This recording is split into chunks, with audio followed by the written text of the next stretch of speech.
Princess and the Pea. Chapter 1. The Picky Prince. Once upon a time, there was a prince who wanted to marry a princess. But he didn't want just any old princess. He wanted a real one. This is Princess Cordelia, Your Highness. Not one of the local princesses would do. What's the matter with them, Patrick? Cried his father the king. I'm running out of princesses to show you. Are they too old, too tall, too hairy? I can't be sure they're real, sighed Prince Patrick. I'll have to find one for myself. You must do whatever you want, darling, said the queen, who spoiled him rotten. Nothing but the best for my princey Wincy. Mother! The next day, Prince Patrick set out to travel the world in search of a real princess. He took with him 12 suitcases, 10 pairs of shoes, a spare crown, and his cousin Fred. Ready, Freddie?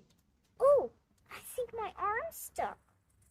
Goodbye, my love, cried the queen, wiping away a tear with a silk handkerchief. Don't forget to wrap up warm and brush your teeth.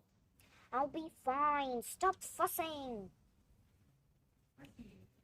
They hadn't gone far when they heard a sneeze from under the seat. Achoo! Who's there? Shouted the prince. A small figure crept out. It's Peg. Aren't you the palace maid? Said Prince Patrick. Peg nodded. Well, what are you doing here? The prince asked. I want to see the world, said Peg.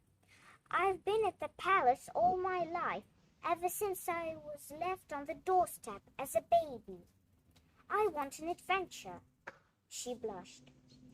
And Cook's furious because I've burned the pudding, she added. Well, you can't come with us, said Fred. This is a boy's only adventure. You'll get scared and want to go home.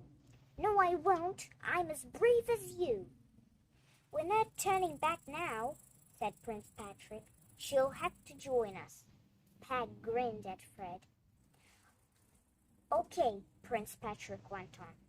First stop, the Wicked Witch's hut. Fred looked alarmed. You are joking. She'll eat us alive. Who's scared now? Prince Patrick shook his head. The witch will know how to find a real princess. She's my best hope. Chapter 2. Off to see the witch. Now, Peg, said Prince Patrick, this could be dangerous. You stay in the coach. Fred and I will meet the witch. The prince knocked 3 times on the witch's door. Knock, knock, knock. There was no answer. Why couldn't I stay in the coach? Looks like no one's in. We'll have to go, said Fred, who was already backing away. She must be in, said the prince, and he bent down to peer through the keyhole. A large green eye was staring at him. Ah! Prince Patrick jumped back and landed bottom first in a patch of mud. Ooh, look at this mud. A short, plump woman opened the door, chuckling to herself. Did I scare you? I was just checking who you were. You can't be too careful these days. Fred was amazed. Are you the witch? He asked. You're not scary at all. The witch looked rather upset. I try my best, she sighed. I grew 3 new words last week. Come inside, she added. I'm just cooking some tasty soup for lunch. Something really smells in here. I think it's the soup. We you're not hungry, said Prince Patrick quickly, I've come to ask for your help. I want to know how to find a real princess. Real princesses are very rare, said the witch, and it's hard to spot a fake one. But there is a test you can do. Let me see. A real princess must have boiled brains, rotten beans, and cat spit. What? Cried the prince. Oh, sorry, that's a recipe for soup. This is it. The real princess test. A real princess must possess 1. Politeness to one and all. 2. Kindness to rich and poor. 3. Very sensitive skin. Sensitive skin? Prince Patrick asked, looking confused. A real princess, explained the witch, has such tender skin that she could feel a pea under 20 mattresses. Thank you, said the prince. You've been very helpful. He turned to the door. Oh, do stay for lunch, pleaded the witch. My soup's almost ready. No, really, I insist. And bring that poor girl from outside. I can't eat that.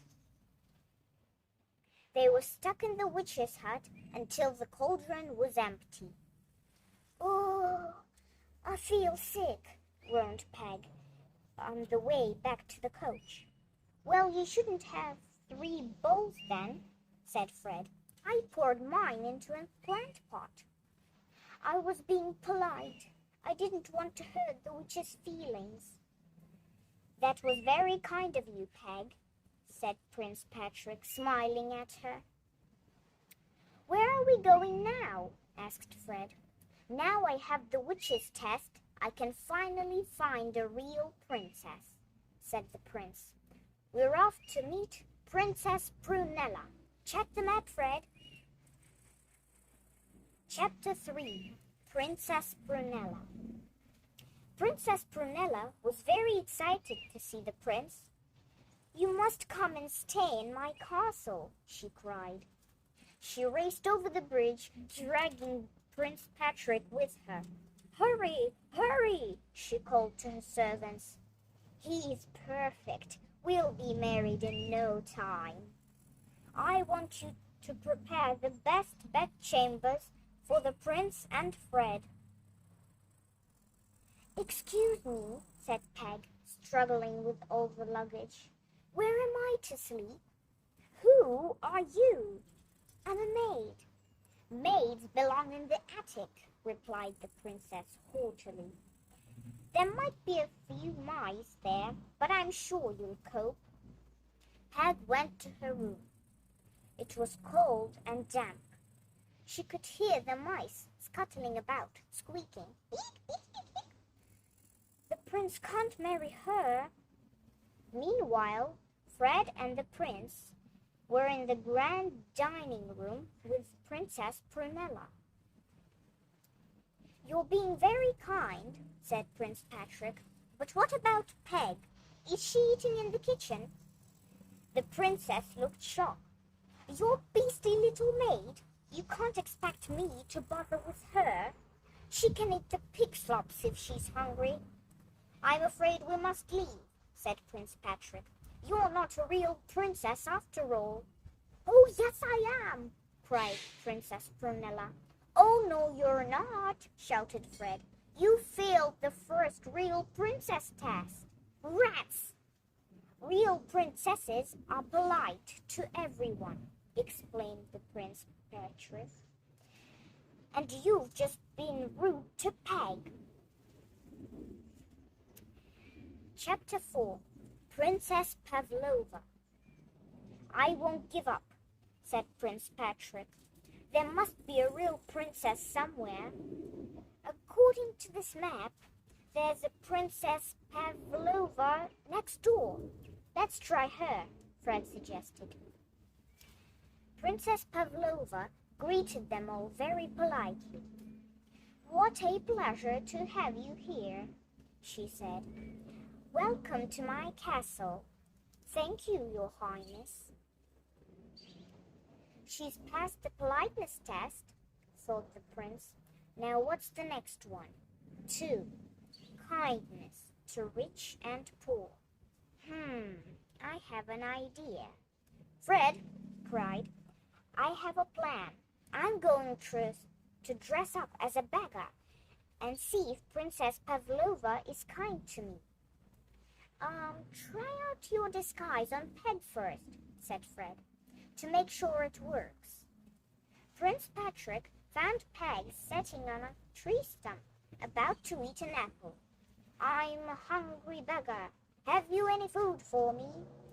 "Oh, you poor thing," Peg cried when she saw him. "Here, have my apple." "Excellent! It works!" shouted the prince, throwing off his disguise. "It's you! What are you doing?" asked Peg. But the prince was already knocking on the castle door to try the test on Princess Pavlova. A servant answered. "Is someone there?" called Princess Pavlova. "It's a beggar, Your Highness." "We've got nothing for him," snapped the princess. "Tell him to go away. And he smells." Prince Patrick turned away. "She's not a real princess," he thought. "A real princess is both polite and kind, even to beggars." Chapter 5. A Real Princess. "I'll never be married. I give up," said the prince with a sigh. "I don't think there's a real princess anywhere. We may as well go home." They got ready for the long journey back to the palace. Everyone was glum, even the horses. "I bet Cook hasn't forgot about the pudding I burned." The coach arrived at the palace just in time. A huge storm was brewing. Peg was sent straight to the kitchen in disgrace. "You've got hundreds of dishes to wash," scolded the cook. "They've been piling up since you left." Prince Patrick and Fred went to find the king and queen. Outside, rain began to beat against the windows. Streaks of lightning lit up the sky. Just then, there was a knock on the door. "There is a Princess Primrose to see you, Your Highness," said the footman. "Not another one." A beautiful princess stepped into the room. She was wet from the rain and shaking with cold. "I'm so sorry to trouble you," she said politely, "but my coach has broken down." "No trouble at all," said Prince Patrick quickly. "Why don't you stay the night at our castle? We'll fix your coach in the morning." "Thank you. I must give you something in return." "She acts like a real princess," thought the prince, "but I must be sure." 3. Very sensitive skin. He asked the servants to prepare Princess Primrose's bedroom. "I want 20 mattresses on the bed," ordered Prince Patrick, "and a pea at the very bottom." "Here's your bed, Your Highness. It's rather high." Peg didn't get to bed that night. She had to finish washing the dishes. The next morning, Princess Primrose came down for breakfast, looking refreshed. "How did you sleep?" asked Prince Patrick. "I slept like a baby.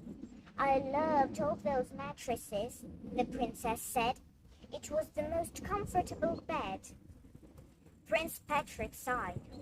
A real princess would have felt that pea, she thought. He waved goodbye to Princess Primrose as soon as breakfast was over. "Another fake one. She's not good enough for my Patrick." It was Peg's job to clean the princess's bedroom. Slowly, she climbed up the ladder, yawning with every step. Oh, I'll just lie down for a moment, Peg thought, before I start cleaning up. In no time, she was fast asleep.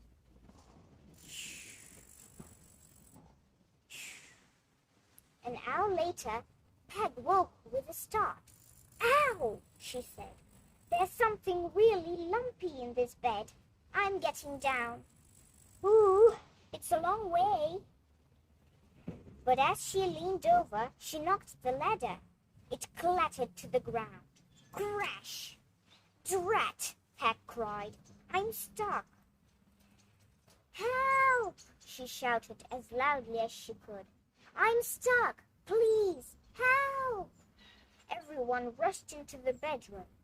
"What are you doing up there?" Prince Patrick called.